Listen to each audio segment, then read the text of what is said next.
Last class में हमने RERA chapter start किया था, जो हम उसका दोबारा से एक ब्रीफ ओवरव्यू ले लेते हैं। तो हमने पढ़ा था कि रेरा में मेनली 3 पार्टीज होती हैं, ब्रोकर, बिल्डर एंड बायर। तो ये 3 पार्टीज होती हैं रेरा में mainly.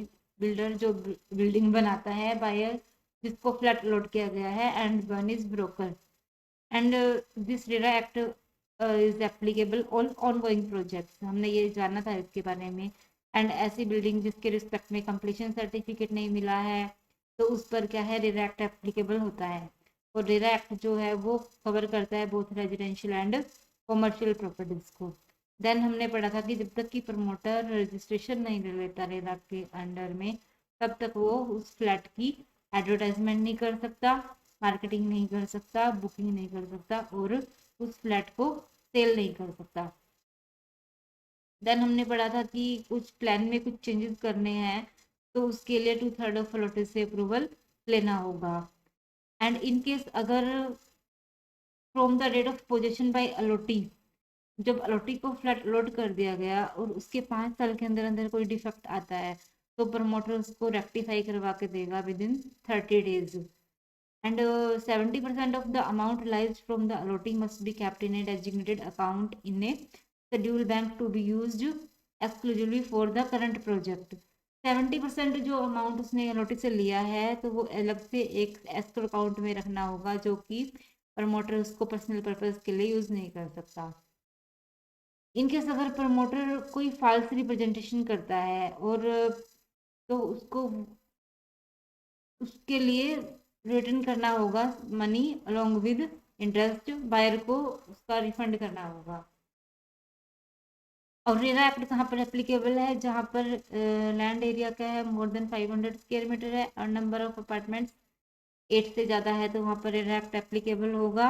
And registration of real estate project must be either approved और rejected within a period of 30 days।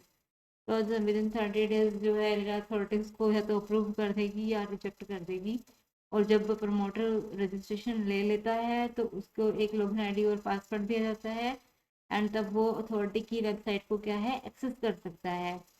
Then जहाँ पे प्रोजेक्ट्स है वो फेजेस में डेवलप कर रहा है, तो हर फेज के लिए अलग से रजिस्ट्रेशन लेना कंपलसरी है। ये पॉइंट नंबर 21 में हमने पढ़ा था कि जहाँ पर रेरा एप्लीकेबल नहीं है, वो 4 कंडीशंस ये हैं कि जो जहाँ पर land area less than 500 square metre है एंड नंबर ऑफ अपार्टमेंट्स क्या है, 8 से कम है, and promoter has obtained completion certificate for the project before the commencement of the act. ये एक्ट आने से पहले ही बिल्डिंग कंप्लीट हो चुकी है, तो वहाँ पर रेरा एक्ट एप्लीकेबल नहीं होगा।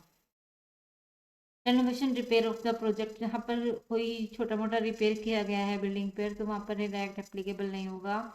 एंड आगे हमें ये 22 से 24 नंबर पॉइंट में जो दिए हुए हैं, रियल एस्टेट एजेंट के फंक्शंस दिए हुए हैं कि रियल एस्टेट एजेंट को क्या है, रजिस्ट्रेशन लेना होगा रेरा अथॉरिटी के पास में। और वो क्या करेगा कि बुक्स ऑफ अकाउंट्स को मेंटेन करेगा, not to involve in unfair trade practice, facilitate possession of all the information and documents as the allotee is entitled to, and discharge such other functions। Real estate agent is barred from facilitate the sale or purchase of the project which is not registered with the authority। अगर कोई real estate agent है जिसने registration नहीं लिया authority से, तो तब तक वो सेल नहीं कर सकता फ्लैट को।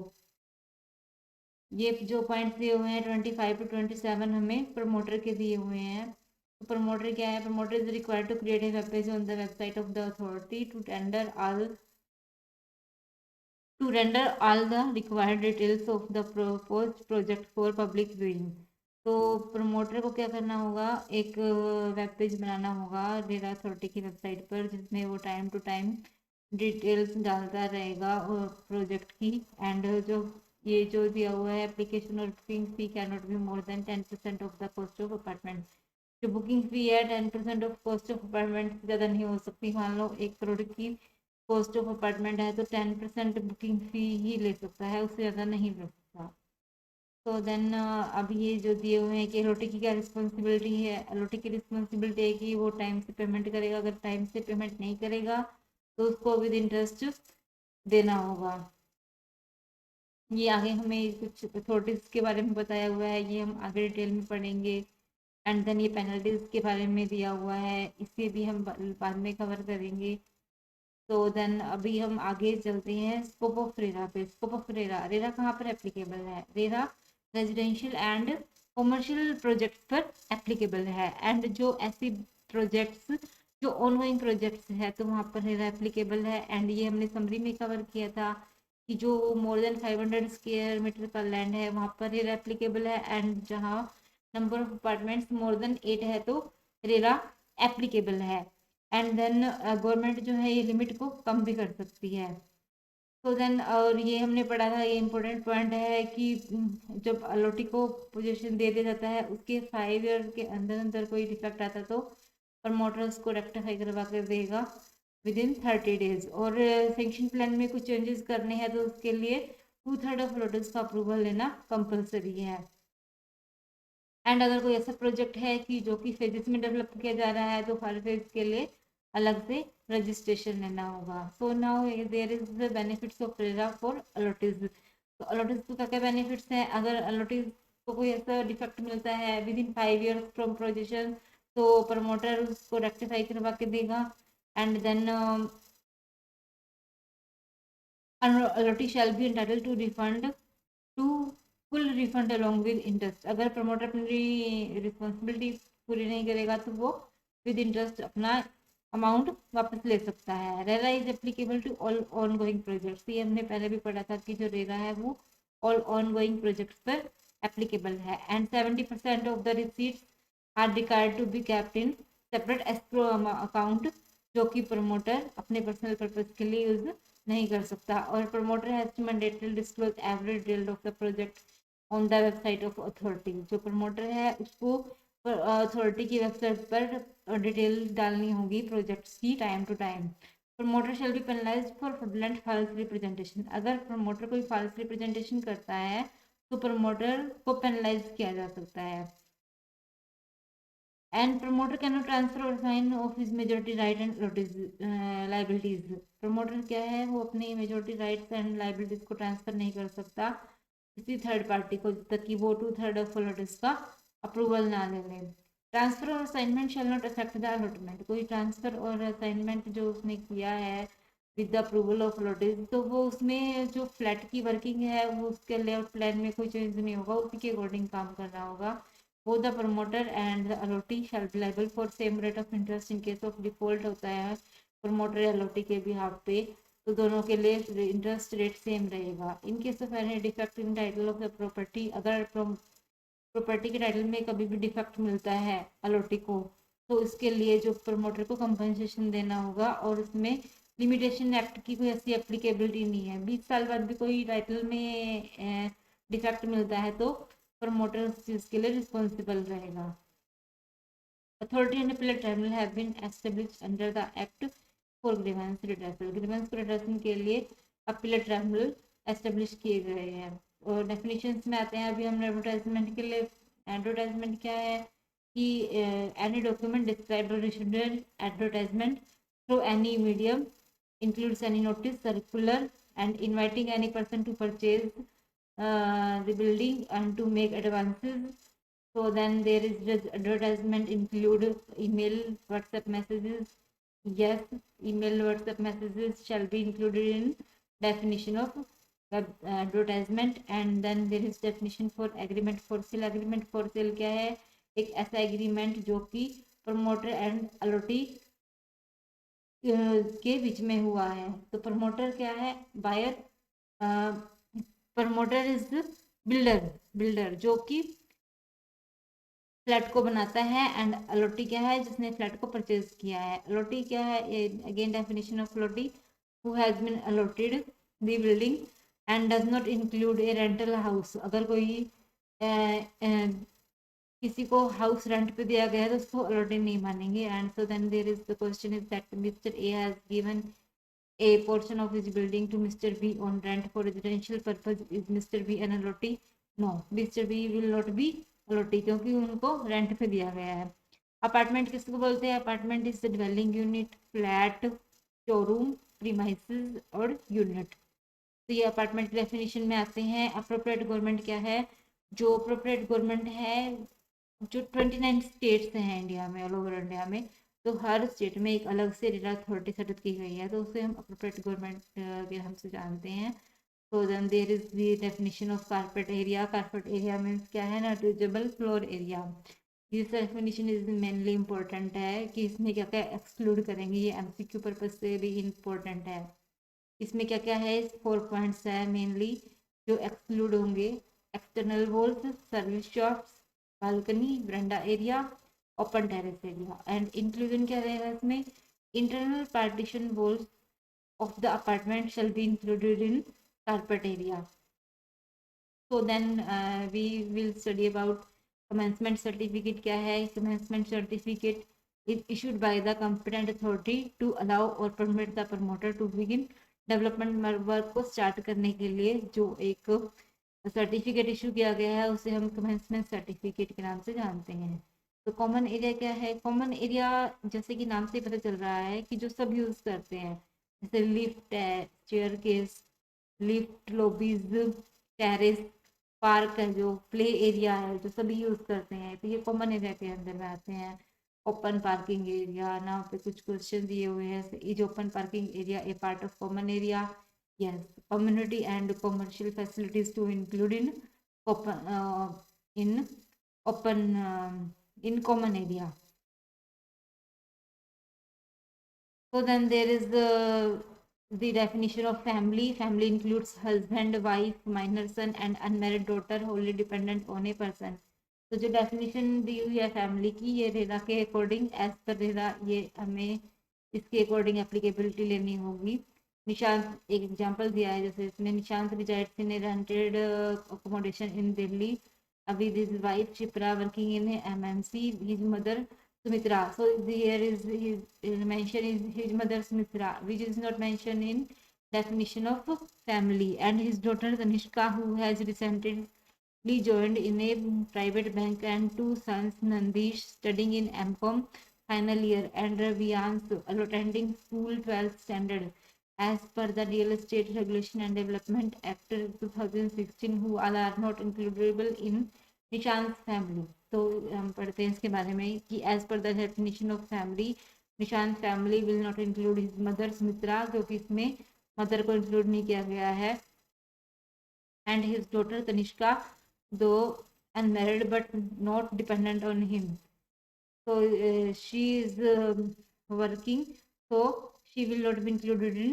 family. And Nandish studying but not a minor person, जो नंदीश है वो माइनर नहीं है, तो उसको भी फैमिली में इंक्लूड नहीं करेंगे। This Nishant family include only his wife Shipra and his minor son Raviansh. So now there is definition of garage. Garage means क्या है? A roof and walls on 3 sides for parking area. जो ओपन शेडो एरिया, जो shadow area वाला portion होता है उसको garage बोलते हैं। ये क्या होता है? Does not include as open parking area. Open parking area को गैरेज में इंक्लूड नहीं करेंगे, शेडो एरिया वाला जो पोर्शन है वो गैरेज में इंक्लूड रहेगा। तो आगे हम ये इंटरेस्ट के बारे में जानते हैं कि अगर कोई डिफॉल्ट होता है प्रमोटर या अलॉटी के बिहाफ पे, तो दोनों के लिए रेट ऑफ इंटरेस्ट सेम रहेगा। आगे में दिया हुआ इंटरनल डेवलपमेंट वर्क की डेफिनेशन दी हुई है, तो इसका हमें सिंपली रीड आउट करना है कि इसमें रोड है, फुटपाथ है, provision for community buildings and for treatment and disposal of sewage and sullage water. तो ये वाटर कंजर्वेशन, ये इंटरनल डेवलपमेंट वर्क्स में आते हैं। आगे हम मेनली इसके बारे में पढ़ेंगे। Occupancy certificate means the occupancy certificate or such the certificate by whatever name called issued by the competent authority permitting occupation। जो रेरा अथॉरिटी ने परमिट किया है ऑक्यूपेशन के लिए, तो उसे ऑक्यूपेशन सर्टिफिकेट के नाम से जानते हैं। आगे हम ये प्रमोटर का हमने पढ़ा था कि प्रमोटर कौन होता है? जो बिल्डर होता है उसको हम प्रमोटर बोलते हैं। And real estate agent who negotiates or act on behalf of one person in a transaction of transfer of his plot, apartment or building, मतलब दलाल जो दलाली का काम करता है, तो हम रियल एस्टेट एजेंट बोलते हैं। अब हम सेक्शन 3 के बारे में पढ़ते हैं कि registration of real estate project and real estate agent and revocation of registration. Registration of real estate project को। इसके लिए क्या करना होता है, प्रमोटर को रजिस्ट्रेशन लेना होता है रेरा अथॉरिटी से। तो इसके लिए क्या करना होता है, रेरा अथॉरिटी उसके लिए तब तक, जब तक रेरा अथॉरिटी से प्रमोटर रजिस्ट्रेशन नहीं ले लेता तब तक वो फ्लैट को सेल नहीं कर सकता। नो प्रमोटर शेल एडवर्टाइज नहीं कर सकता, मार्केटिंग नहीं कर सकता, फ्लैट की बुकिंग नहीं ले सकता और ना ही फ्लैट को सेल कर सकता जब तक कि वो रियल एस्टेट अथॉरिटी से रजिस्ट्रेशन नहीं ले लेता। और जो जब ये एक्ट आया था तो उसके 3 मंथ्स के अंदर अंदर में सभी प्रमोटर्स को रजिस्ट्रेशन लेना कंपल्सरी है था। And now there is the exemption, कहाँ कहाँ पर है जहाँ पर एरिया एप्लीकेबल नहीं है। तो where land area does not exceed 500 square metre, वहाँ पर एरिया एप्लीकेबल नहीं होगा। नंबर ऑफ अपार्टमेंट्स जो हैं 8 से ज़्यादा नहीं है तो रेरा एप्लीकेबल नहीं होगा।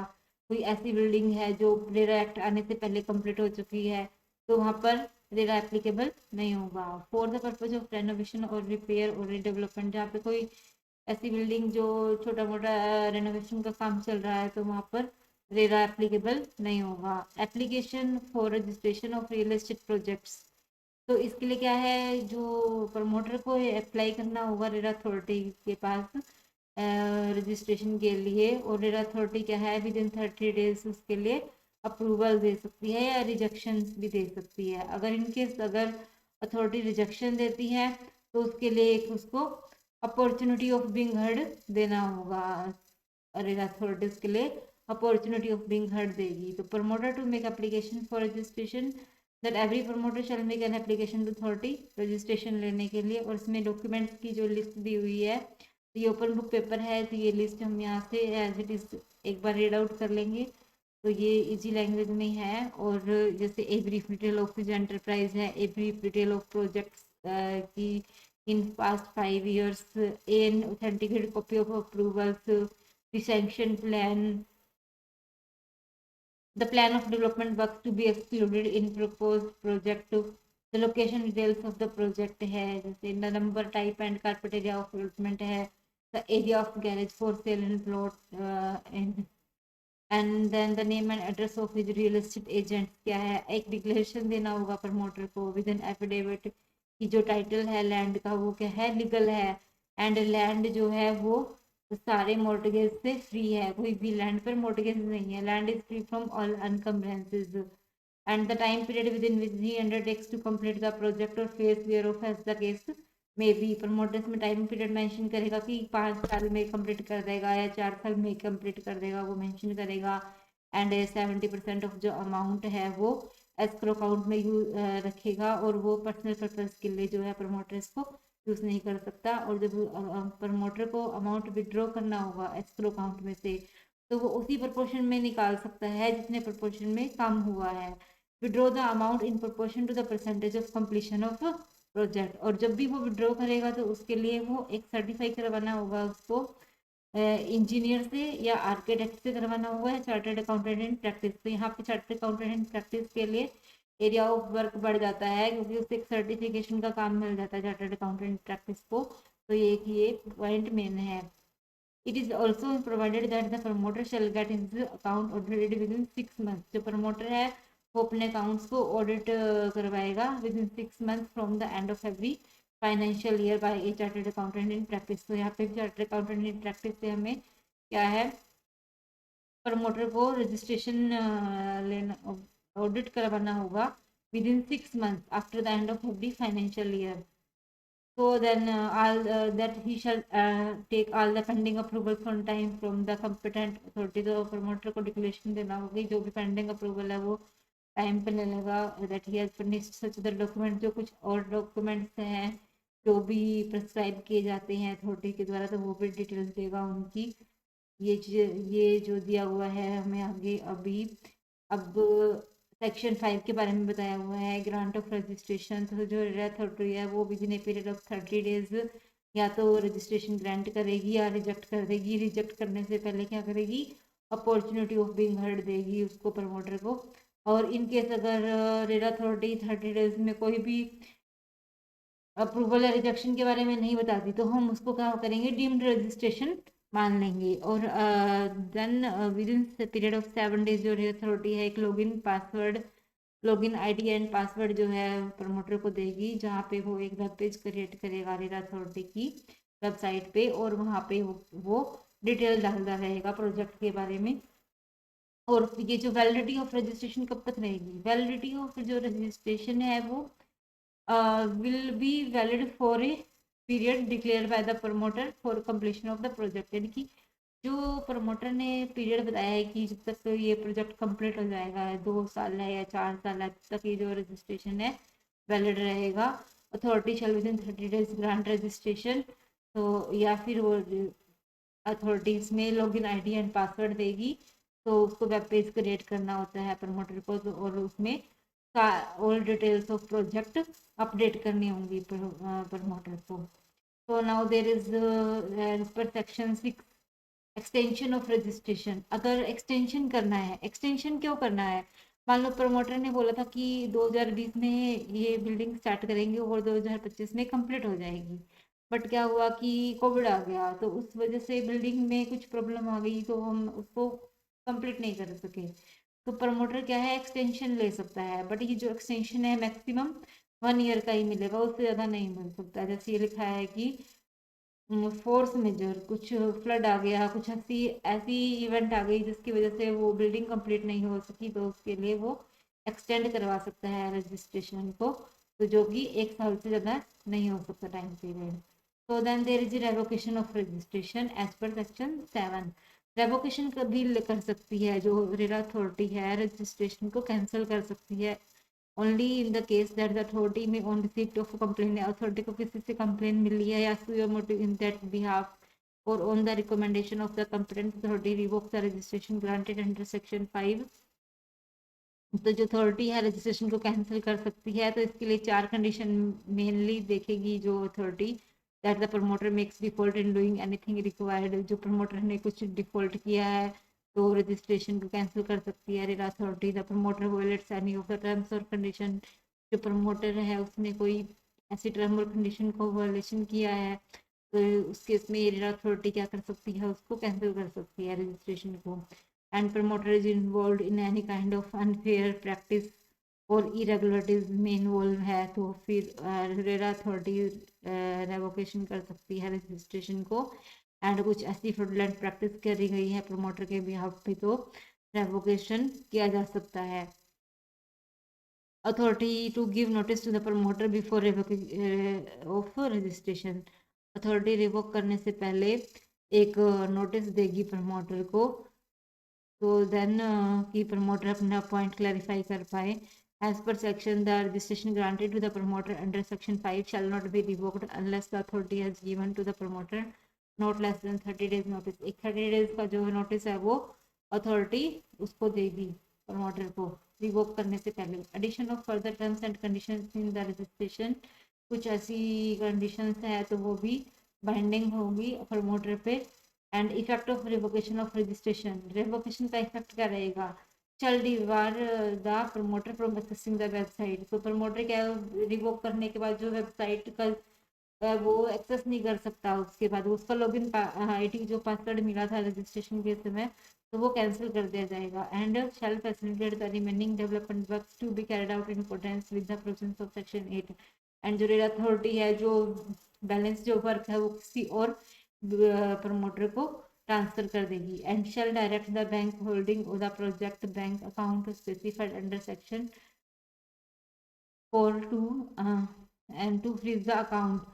एंड रेरा अथॉरिटी जो है वो उसके एस्क्रो अकाउंट को क्या कर देगी, फ्रीज कर देगी, उसमें से फिर वो प्रमोटर पैसा नहीं निकाल सकता। And may to protect the interest of allottee, and जो इंटरेस्ट ऑफ अलॉटी को प्रोटेक्ट किया जाएगा। And in the public interest issue such direction as it may deem fit. तो रेरा अथॉरिटी कुछ ऐसे डायरेक्शन इशू कर सकती है जो कि अलॉटी के इंटरेस्ट में होगा, अलॉटी के सेफर साइड के लिए होगा। So then there is the obligation of authority consequent upon lapse of or on revocation of registration। तो इसमें रेरा अथॉरिटी की ऑब्लिगेशन के बारे में बताया गया है कि जब वो रेवोकेशन कर लेगी रजिस्ट्रेशन जो प्रमोटर ने करवाया था, तो उस केस में जो रेरा अथॉरिटी है तो क्या करेंगी, the remaining development works by competent authority और बाय एसोसिएशन ऑफ अथॉरिटीज और in any other manner as may be determined by the authority. तो रेरा अथॉरिटी क्या है, अथॉरिटी से पूछेगी कि आपको या तो मनी रिफंड करी जाएगी या वर्क कंप्लीट करवा के दिया जाएगा। तो दोनों ही ऑप्शन जो है उसमें अलॉटी को दिए जाएंगे। And then there is registration of real estate agents. Real estate agents क्या है, उनको भी रेरा अथॉरिटी से रजिस्ट्रेशन लेना कंपलसरी है as per section 9। No real estate agent shall facilitate the sale or purchase of or act on behalf of any person to facilitate the sale or purchase of any plot। जब तक वो registration नहीं ले सकता तब तक वो plot को सेल नहीं कर सकता। Real estate agents to make application for registration. तो रियल एस्टेट एजेंट्स को भी एप्लीकेशन करना होगा रेरा अथॉरिटी के पास। तो रेरा अथॉरिटी इसके रिगार्डिंग ग्रांट भी कर सकती है और रिजेक्ट भी कर सकती है, लेकिन रिजेक्ट करने से पहले क्या करेगी, अपॉर्चुनिटी ऑफ बीइंग हर्ड दिया जाएगा रियल एस्टेट एजेंट को। Authority to grant registration number to real estate agent. जब रियल एस्टेट एजेंट अथॉरिटी को एप्लीकेशन देगा और जब अथॉरिटी उस एप्लीकेशन को अप्रूव करती है तो एक रजिस्ट्रेशन नंबर दिया जाएगा रियल एस्टेट एजेंट को।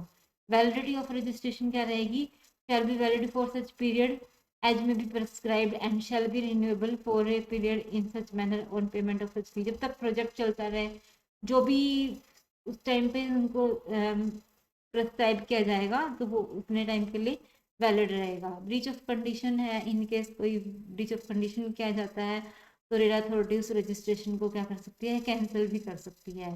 तो then there is functions of real estate agents as per section 10। तो function of real estate agents क्या है, not facilitate the sale or project of any plot apartment or building as the case में be in a real estate project or part of it being sold by the promoter in any planning area which is not registered with the authority। मतलब कोई ऐसा agent है जो कि authority से registered नहीं है तो वो फ्लैट को सेल या परचेज नहीं करवा सकता। Maintain and preserve such books of accounts. Real estate agent को क्या है, बुक्स ऑफ अकाउंट्स को मेंटेन करना कंपलसरी है and not to involve in unfair trade practice. जो रियल एस्टेट एजेंट है उनको अनफेयर ट्रेड प्रैक्टिस में इन्वॉल्व नहीं होना and facilitate the possession of all the information and documents as the allotee is entitled to।